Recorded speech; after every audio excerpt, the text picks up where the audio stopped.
My name is Dr. Kevin Pecca. I wanted to make a podcast that exposes people to the true miracles of life and health. All the guests on this show have been specially picked because they bring something positive to the world. They have some of the most amazing and inspiring life stories. These people have a passion for living, healing, and leaving the world better than they found it. There is something inside these people that made them keep fighting through all the tough times, even when people told them it was not possible. They carried on and made their lives beautiful again. And now they are sharing their experiences with the world. This is the Expect Miracles podcast. Enjoy the show.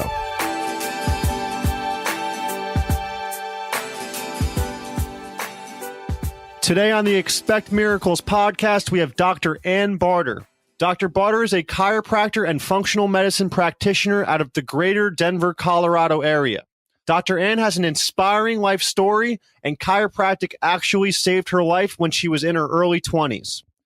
Chiropractic made such a drastic impact on her life, she decided to make a major career change and become a chiropractor. Today, Dr. Barter is an amazing healer and helping others heal and get their life back. Dr. Ann is extremely passionate about what she does and a wealth of knowledge on nutrition, detoxification, supplementation, and taking your health to the next level. Please welcome Dr. Ann Barter. Dr. Ann Marie, how are you doing? I'm doing well. How are you? I'm very good. Thank you so much for coming on. I hear you have a great life story of how chiropractic saved your life, got you better, and now you are helping other people do the same, and that's always a great thing. Yes, very, very passionate about what I do on a daily basis. And thank you so much for having me on your podcast. I really appreciate that. So today I would definitely want to jump into, you see a lot of thyroid issues, infections, infertility issues in women, and just overall fatigue and overall well-being. So I'm excited to jump into that today. Totally. But before we do that, Emery, where are you from? I am actually a Colorado native, but Okay. I did a ton of growing up in Texas. So I'm a little bit of a Southern girl. Yeah, what part of Texas? Fort Worth and Austin. I'm a huge fan of Austin. Are you? Yeah, it's a pretty cool place. I've only been to 6th Street, but yeah, it's a good time. That New Jersey news coming out. Oh, yeah. Yeah. So moved back to, after I went to school in Oregon, so I went to the University of Western States, I landed back in Colorado. It was my mom's dream to actually live in Colorado. After I moved back here, about 2 years later, she passed away. Oh, I'm sorry to hear that. Thank you. So we kept the tradition going and started a practice in alternative medicine. And so I've been here ever since. Okay. And what got you into chiropractic originally? So initially, I remember I was in high school and I remember I used to have really bad period cramps. And anytime you go to a doctor with really bad period cramps, they just tell you as a woman, all the women can relate to this. They tell you to suck it up. It's no big deal. And so I remember going there and I was having acne and period cramps and they told me it was totally normal. Don't you love that term, totally normal? And the acne, apparently I had a different gel deficiency. I had no idea that was a thing. But apparently my MD at the time lived next door to a pharmaceutical rep for different gel. So anyway, use a different gel. Isn't that odd? Yeah. Use what a different coincidence. gel. Yeah. Clearly it didn't work. I'm presenting with all kinds of hormonal problems. So anyway, fast forward, I think it was about a year. And I remember waking up and I loved to go to school. I loved high school, etc. And I walked into my mom's room and I was bent over in half. Like I was in such pain. From and the cramps? I told my mom, I said, I think I'm having period cramps today. Do you mind if I stay home? So this was all very odd for me because I never asked to stay home. Okay. She said, can you stand up? And I'm like, no, I think they're bad. I'm just like, we're going to go to the doctor. Yeah. So I go to a different doctor. He's really concerned. Then I'm in the emergency room. My appendix is actually currently exploding. And I think the whole thing is period cramps. Apparently. And that could be fatal too, right? Right. And so, I mean, I felt like there was a lot of warning signs. And the whole time I'm being told through this time that I'm perfectly healthy. There's nothing wrong with me. I'm only missing my appendix. I'm starting to remove organs at 17 years old. So fast forward, I'm in college and I started breaking out into hives all over my body, started breaking out into hives. And I looked like a creature from Star Trek. I'm walking around with my hoodie. I look so horrible. I'm itching. So I go to the emergency room and they tell me I have a Benadryl deficiency. Well, they didn't quite use those words, but clearly I was going to say, there's Vitamin B is Benadryl, apparently. Yeah. So did the Benadryl, didn't really take the hives away, but I was able to sleep through the night. Next night, back in the emergency room, clearly another Benadryl deficiency, and on so the week goes. And later on in the week, my breathing started to get really shallow because my hives were so bad, they were actually swelling up into my throat, which again is fatal. Yes. No one ever talked to me about diet. Nobody ever talked to me about what could be causing it. Nothing. So finally, a multitude of alternative health practitioners helped me get back. I had a very severe dairy allergy, actually. Really? At the time. Yeah, I mean, I was in anaphylaxis, which most people, not everybody does, but mine was kind of extreme. On top of stress, and then the dorms were pretty moldy. So Oh, yeah. on and on together. So it completely changed my life. I ended up doing paleo before paleo was cool to help to heal my body back up. I did a variety of supplements and I was just completely changed. And then And who was recommending all this to you? Were you just doing your own research? Or no. I was underseeing chiros that also did natural medicine. Okay. And so that was a huge game changer. And so I also remember at that time being adjusted and I felt like new again. I mean, my feet, because I used to be a runner, that was a huge game changer for me. I couldn't believe I hadn't just found it earlier. I have the flattest feet you have ever seen. I rival Fred Flintstone. So, I mean, podiatrists didn't know what to do with me, but this guy adjusted my feet, put me on orthotics, and I felt like new again. It completely changed my posture, changed my gait. And we all know that that affects internal organs. So on top of just the supplements, the diet, and the adjusting, it completely changed my life. Beautiful. Yeah. And I also had a little bit of dyslexia. Okay. That also changed. Really? Yep. That also That's changed. amazing. Yep. Now, you weren't always going to be a chiropractor, right? You had a different career choice before chiropractic? Oh, yeah. What was that? I used to work for Lockheed Martin doing negotiations. I would beat small businesses up for a living. That was kind of my job title. Were you just a natural? Yeah, I was pretty good at it. Yeah. Oddly, I went home at night and I felt like my soul was being sucked out of my body. I felt really bad about what I was doing. I remember my boss's boss's boss, so 3 levels up, came up to me and said, "We have a special target for you to hit," because I was hitting under the targets I needed to hit. I said, "Sure." He said, "I need you to get it this much under target," whatever it was. These are multi-million-dollar contracts. I said, "Sure." I did it. He came back and goes, "I'd actually like for you to hit this target." So I did it. So they were just never happy. Well, he said, "This is for the taxpayers." And I was like, "Yeah, I get that. You know, I want to do something great for everybody that lives there, all the people." And anyway, I found out that those went into the pockets of the senior management. And that was it for me. Yeah. That was it. And at the time, the guy that was treating me had helped and changed my life, said, "You would really do well doing chiropractic and going into nutrition." Yeah. And so here I am. There you go. Yeah. So you went to Western states out in Oregon. Yep. You moved back to Colorado. I did. And so what conditions do you see in your office? And I'm sure it helps being a chiropractic patient first and foremost. It saved your life. So I'm sure you get to resonate with a lot of your patients on that same level too. Yeah, for sure. I see pretty much everything. Anything that has been failed in traditional treatment, I think I'm pretty much a last ditch effort for. I mean, I think we can all kind of resonate with that. I see everything from fatigue to depression to anxiety to, I see a lot of thyroid. I see a lot of infection. I see some brain deterioration. That's becoming more and more common as the baby boomers are entering into later stages in their life. I'll see PCOS, hormone dysregulation, and some of these conditions aren't named. They're only functional medicine conditions, both where we're working with primary care physicians because these folks are already on medications, right?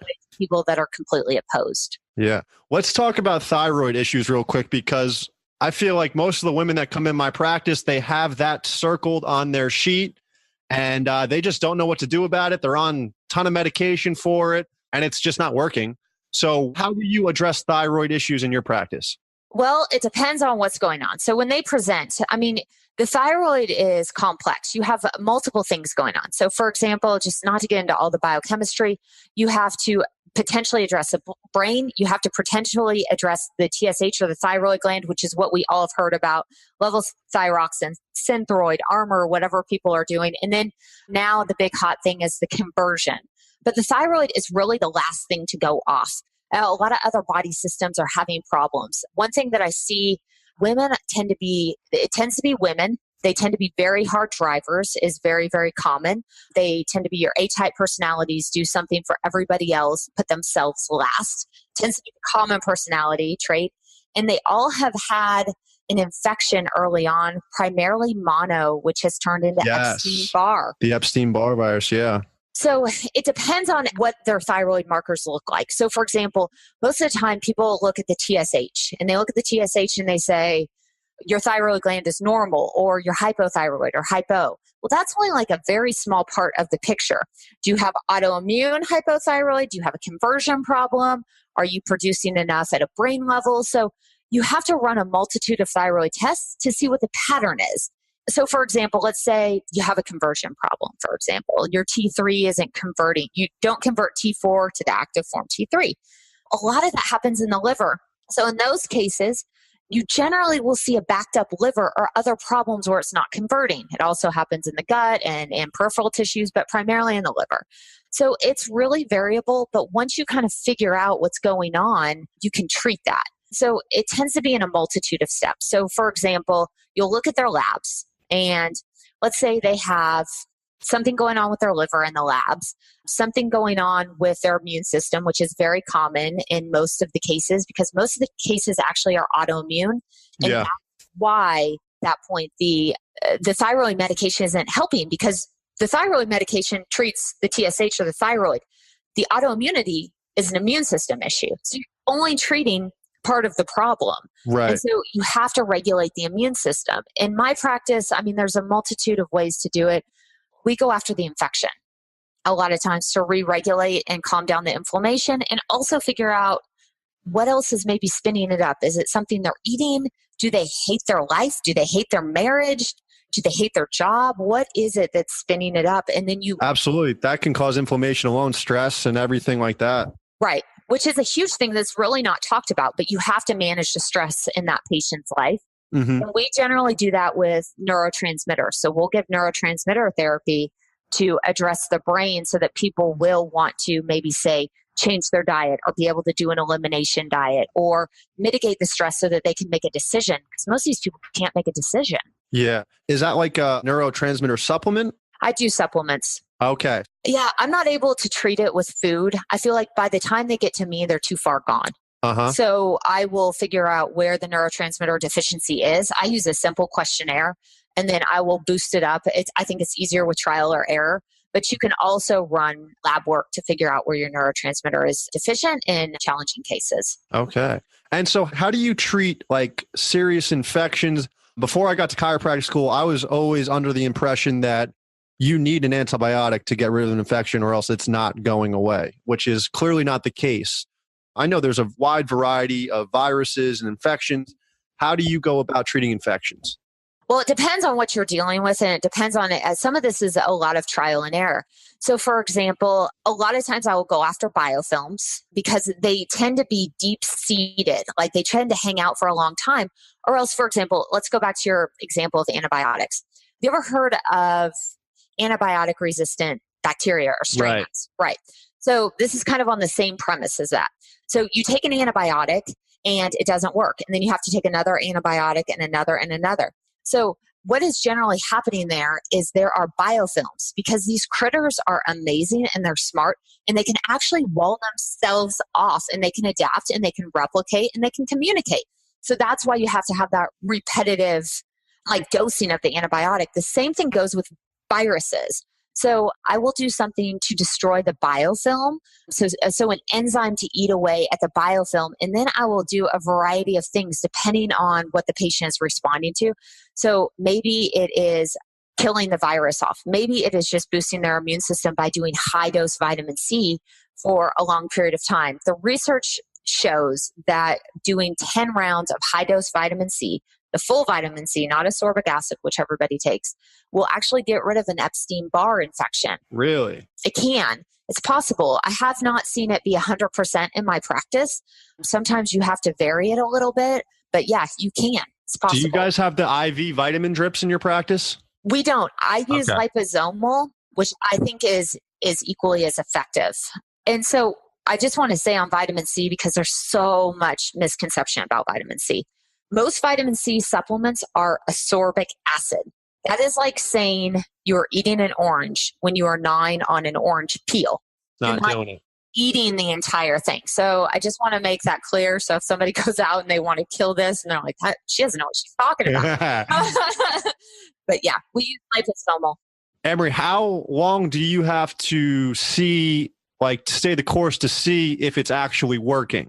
Because you don't want to take them off too soon because maybe it didn't hit full effect yet. So what's your standard on putting patients on a particular regimen? I know it's probably different for every case, but how do you know when it's working and when it's not and when you should change steps there?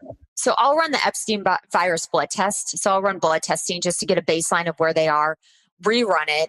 And I also want to see their symptoms decreasing. But yeah, so those two markers, they generally feel better. Epstein-Barr is sneaky. A lot of people have it, but you'll see them say, well, I lost my mother and then my husband lost his job and then we had to move and then suddenly I felt terrible. Right. They get really sick. Right. It was just opportunistic. It flared up.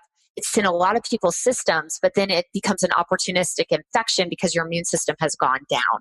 So a lot of people have been exposed to it. So I guess long answer to your question, their symptoms and then what their blood work looks like. That's how I can tell it's working. Gotcha. And so you also deal with infertility issues and everything, which is huge. So have you gotten that patient that came in strictly for infertility and then you put them on some things, get them some chiropractic care and it turns around and... Yeah. So I've seen a variety of just infertility issues. The first one I saw, a patient came in. She was being supplemented for her thyroid. She had hypothyroid, was on medication. I think a lot of women can relate to this. Still felt terrible, still could barely get out of bed, exhausted, depressed, really, really struggling. She wanted to have another baby. It was really important to her. And a lot of docs will just be like, oh, women feel like there's something wrong with them. So on top of that, not being able to get pregnant, they also have this mental state where they feel like something is wrong with them because they can't get pregnant. So you're also dealing with that, which is really sad to have that. So in this particular case, I had a feeling she actually had Hashimoto's. So I ran the rest of the thyroid markers. She did. She actually had the worst case of Hashimoto's I had ever seen. The scale is beautiful. You would never know she had Hashimoto's. She seems, by all appearances, great to the outside world, but just barely making it through life. Yeah. I told her, because I'm cleaning out her liver and doing other things, I told her that she had to wait a month to get pregnant. Well, she got pregnant within 3 weeks. Wow. That is beautiful. So after managing that actually made a huge turnaround and a huge change. So, I mean, just putting the right things into her body and supporting that and just seeing what was on labs that had gone awry from a functional range. And everybody is different. There's no protocol that's like, we should all do X. We should all do this for a virus killing. We should all do X, Y, and Z. We're all so different and individual, and how we go off track is different. Absolutely. Now, do you, just in general, overall well-being, like things that you can put into your body just to make you feel better? I hear like celery juice is like phenomenal these days. It's curing a lot of things. Are there any things like that that you've come across of that work really well for the majority of people? So I generally will detox people initially because our world is so crazy and toxic. So I generally will start with something that will open up their detox pathways and flush things out. I've seen that be a huge change for folk, just to, number one, get their nutritional status back up, and number two, open up those detox pathways. So I find that that's pretty effective. And what do you do to detox? I use a product called MetaboClear by Biogenetics. So that one works really well for me. There's a lot of supplements kind of in that realm, but I really like that one the best. They have methylated Bs, which I also think are really important because I deal with thyroid patients, and most of those people have SNPs in their MTHFR gene. So I like to make sure that I'm not increasing that or increasing their homocysteine levels. Gotcha. And also, most people just throughout the day, energy levels with a lot of people across the board are just so low. And I know that stems from a lot of things, but what do you do for people in your office with just like energy issues and just chronic fatigue that could barely make it through the day? Yeah, so it depends on the case. Blood sugar has a lot to do with that, especially with patients that are the 3 p.m. crashers. If I've treated blood sugar and their diet is pristine and all of that, because most people at this point know about diet and etc., especially here. I don't know about there, but definitely here. I will also look at adrenal gland, but I look at adrenal gland a little bit differently. I tend to regulate it at an upper level. So for example, if someone is having motivation or a hard time getting through the day, or I just don't want to do my taxes and I'm putting it off, whatever that looks like, I generally supplement with dopamine. Dopamine actually regulates the adrenal gland. It's at a brain level. So dopamine is the motivation hormone. Dopamine is like the adrenaline junkie. It's why people run like ultra marathons. Like, what is that? But it's why people How do you do that? No kidding. The most I've ever run is probably 5 miles. And you weren't chased. Oh, and I was done. I was absolutely done after that. Right. But the runner's high is actually a dopamine dump. And so a lot of people I've seen today are deficient in dopamine, and they describe it as, I know what depression feels like. I've been depressed before, but this is almost a lack of motivation. I can't get through the rest of the day. I don't care about finishing X, Y, and Z. So certain thyroid cases, you actually have to be careful, but I generally start with dopamine if they're showing dopamine deficiency. Another thing that I also check, someone that's been like under chronic stress for a long time, which is a huge thing here, I will generally run pregnenolone. I deal with hormones last because hormones are the first thing to go out of line and the last thing to come back into line. So I always deal with hormones last. So I make sure all the rest of their system is working, and I will run hormones at that point. And a lot of times what you'll see in these incredibly fatigued patients after you've balanced everything else out is their pregnenolone is low. There's something called the pregnenolone cortisol steal. So when you're stressed out, you can steal from pregnenolone just based on how the hormone system works. Okay. And then the cortisol sucks it all up. Yeah. And so because we're constantly stressed out and we're in this process of stress. So, and I get a lot of people that you can talk to people about dropping their cortisol levels, and they're like, yeah, I'll do yoga, I'll meditate, but they don't, they refuse. And so I feel like I have to give them something to calm them down and to energize them. I look at some of those things. I would not just willy-nilly recommend supplementing with pregnenolone. I would be very, very careful about that. And then I will titrate down and do the rest of the hormones, depending on what works. Just an energy supplement that I've found is that helps with a lot of people that are really fatigued is Royal Deer Antler Velvet, which I think is used in Chinese medicine. You have to watch how it's sourced. Right. I think I've heard like football players or something like using it for like rapid recovery. That's right. So they use it to boost growth hormone. Growth hormone is like a master conductor hormone. And it's very, very powerful, but you absolutely have to watch where it's sourced. We source it out of New Zealand. No animals are harmed. But yeah, but they have a farm actually here that they use the antlers from. So it's Have you ever tried it personally? Yeah. Yeah. It works. And you notice it definitely works. It works like a charm. Yeah, I think times that I've been really run down and stressed out and there's nothing really going on my lab work and I just really need a vacation and to rest, I've used that. But you can't, so you take the Deer, which I think is a lot of people. I think I represent a huge amount of the population. And absolutely. And I've tried it. I've been there. I've done it. And I think that that's why people resonate with me because I've walked the walk and I've been through all of the things that they've been through. So, and I try all the supplements before people take them.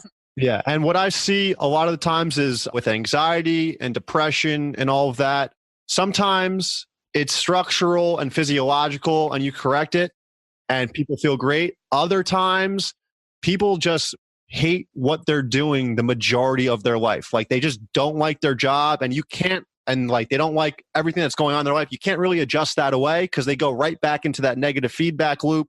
And it's just a vicious cycle over and over again where supplementation is going to help that person, but they have to figure it out and break that cycle to just start living a better life. And it's tough. By all means, it's tough to pick up and change everything, but sometimes that's the case too.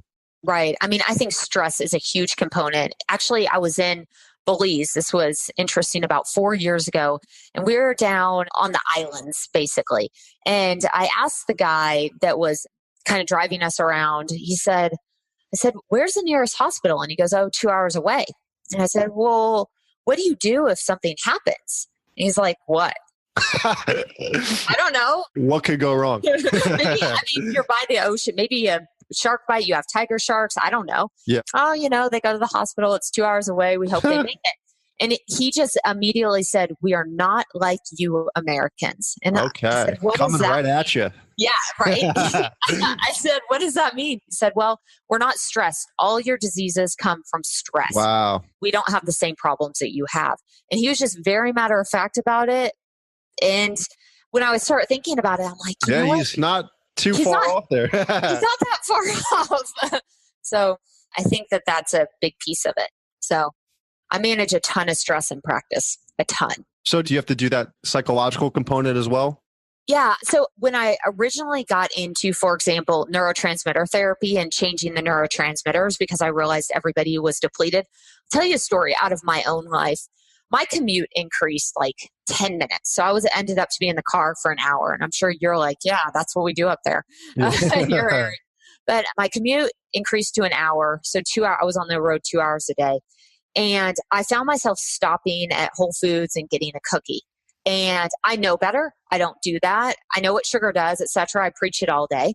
And I'm like, that's so weird. I just had a little bit of stress and now I'm craving sugar. Wow, that's fascinating. And I started listening to my patients when I would put them on an elimination diet and they would say, I can't do this. I can't stick to this. And these are people that wanted to get better.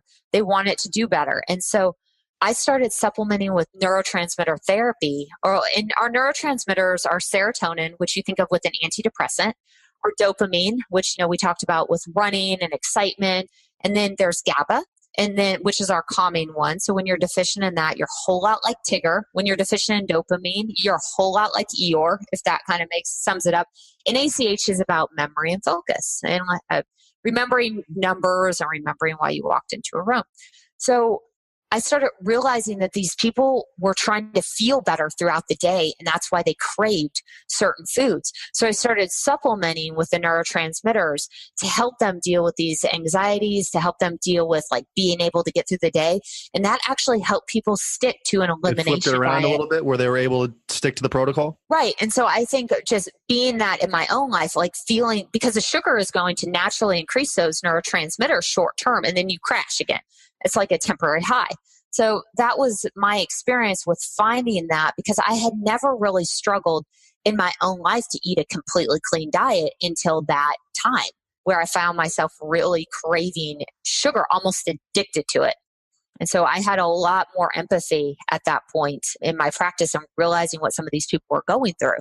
Wow, that's interesting. And what do you call that neuro-supplementation?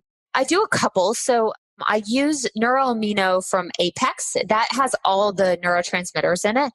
I also will individually supplement. So I use a biogenetics GABA, which is liposomal. I think that one works the best.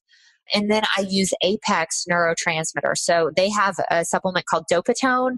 I know Metagenics also has one. And then they have a serotonin, which I don't use that much because generally that's caught with antidepressants. Occasionally I do. ACH a lot, and then phosphatidylcholine also kind of goes on that. Okay.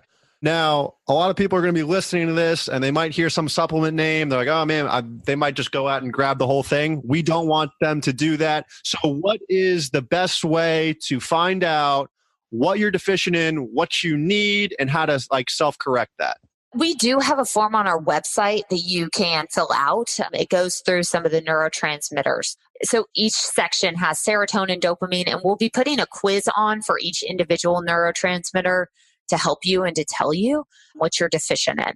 But one thing is, most people have a primary neurotransmitter deficiency, and they also work on a teeter-totter together. So you have to be really careful. That's why somebody, for example, on an antidepressant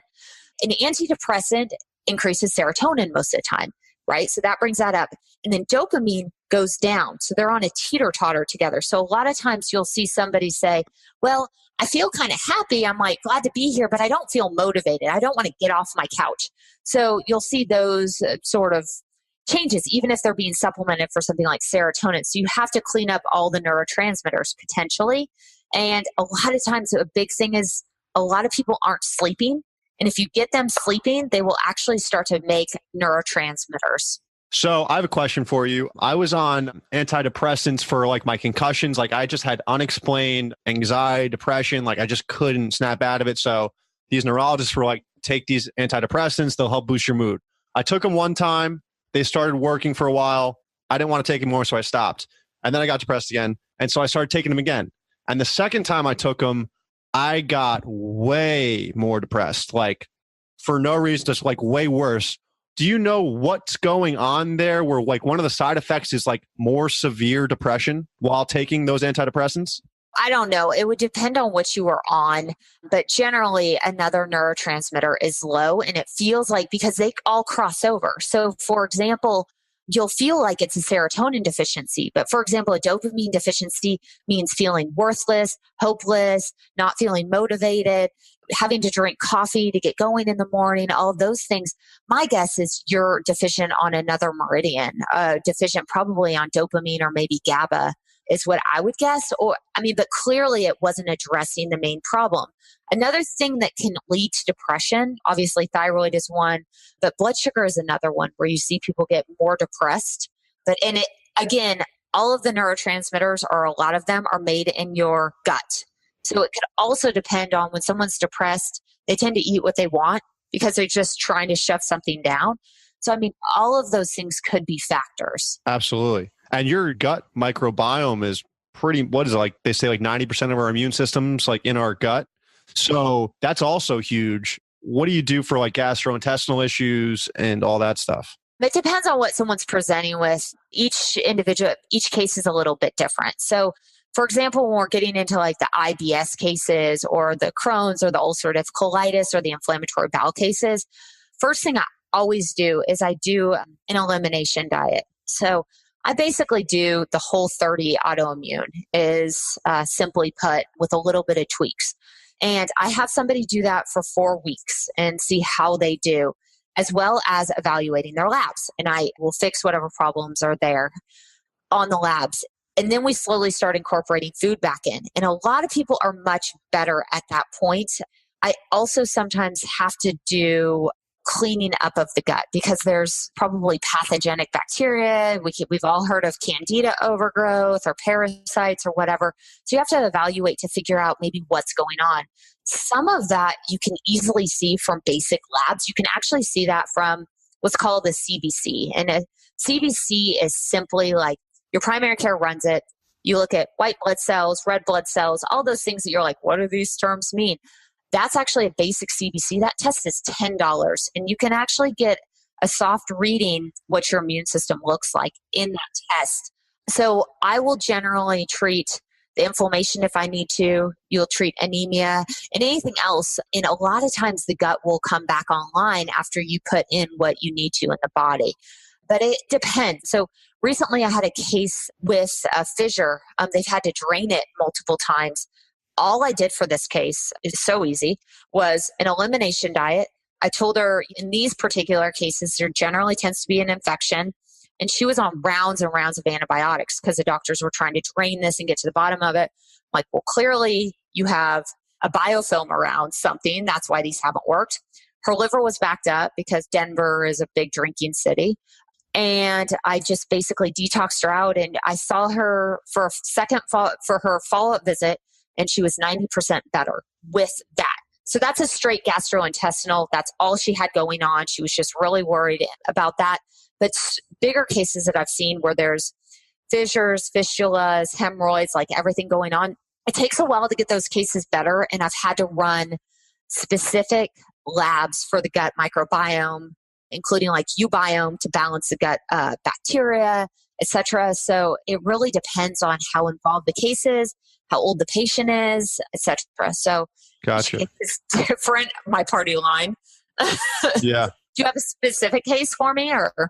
No, it's like just in general, because I feel not everybody, but most people gut biome is just shot and depleted, and through whether it's from antibiotics or just overall diet and all that. But a lot of people come in with just overall like IBS and so much just gastro issues in general. I think a big piece is just looking and seeing what the patient is eating that could be inflaming them removing that inflammation, and then also seeing from their symptoms. So like there's a bacteria called rhamnosus, lactobacillus rhamnosus, and that is a really cool gut bacteria that produces GABA, actually. And so, for example, if someone presents in and they've got all these gut problems and they're all anxious and nervous, I generally know that they're not farming their own rhamnosus. So I will basically put that in, but it takes months to be able to farm it themselves. And so in the meantime, I'll give them, for example, GABA.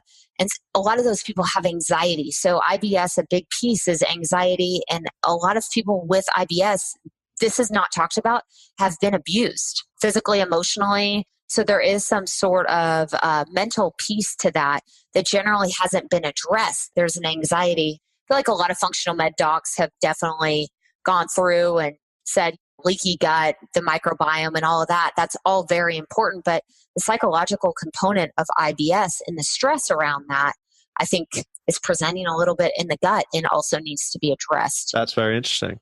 Emery, what I like about what you guys can do too is you can see patients over Skype and they don't actually have to come into your office, which is a lot like functional medicine doctors do. So people can like just find you and they can schedule a consult with you online and they can get the blood work locally. And what do they just send it to you and then you recommend what they should get?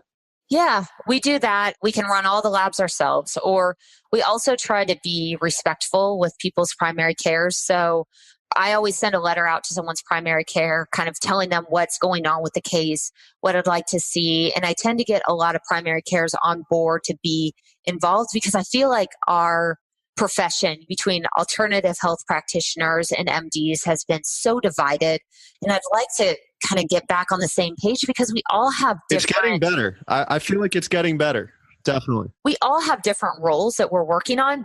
And I believe emergency medicine is incredible. And incredible. Absolutely incredible, yeah. And I'm seeing more docs get on board with functional medicine out here. Colorado is pretty progressive, and I'm seeing a lot more docs get on board with that. And even MDs get on board with that and are really excited about it. So we'll either work with our primary to run it through that. We will run the labs ourselves, especially if I don't think the primary is going to be as open to that. But yeah, we'll run all the labs ourselves, stool testing, saliva testing for hormones. A lot of those things can be sent because those are packages or boxes that you can ship around the country. So yeah, so it's really, really great. And Dr. Barter, what is one piece of advice that you have taken with you over the years that you would like to gift the audience that has really just resonated with you and helped you out? Oh, wow. Could be anything. That is so loaded question. Oh my goodness. I mean, I think your health should be your biggest priority, to be honest with you. And I see these people come in now and they've really put their health on the back burner for many years and think that they can get it back. And I think like people will go years and years and work hard and they'll say, I'll worry about my health later, or I'm young, or I can get by with that. I think taking care of your health earlier is a huge gift. I see those people be so much healthier than somebody that shows up, honestly, in their 50s into my office. That is just all the wheels are coming off. So I think preventative care is important. I think getting your labs run early for preventative care just to get a baseline. And itty bitty problems that you think are small, get them addressed because they're simple turnarounds. That's what I would say is probably my biggest piece of advice and rules that I like to live by. Love that.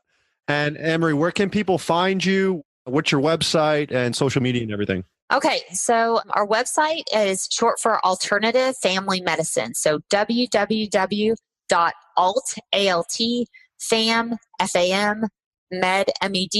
And we're doing some really cool things on our website where we're going to try to put on some quizzes and everything else to some of the things that we just talked about today, like the neurotransmitter health and all of that, so that you can get information on that. And our social media is Alternative Family Medicine and Chiropractic. We have a Facebook page and an Instagram page. We're out of Longmont in Denver, Colorado. We have 2 offices. Beautiful. Absolutely beautiful. I need to get out to Colorado. It's beautiful out there. Isn't it so nice here? It's the best. It's the best city ever. I love this place. Best landlocked city.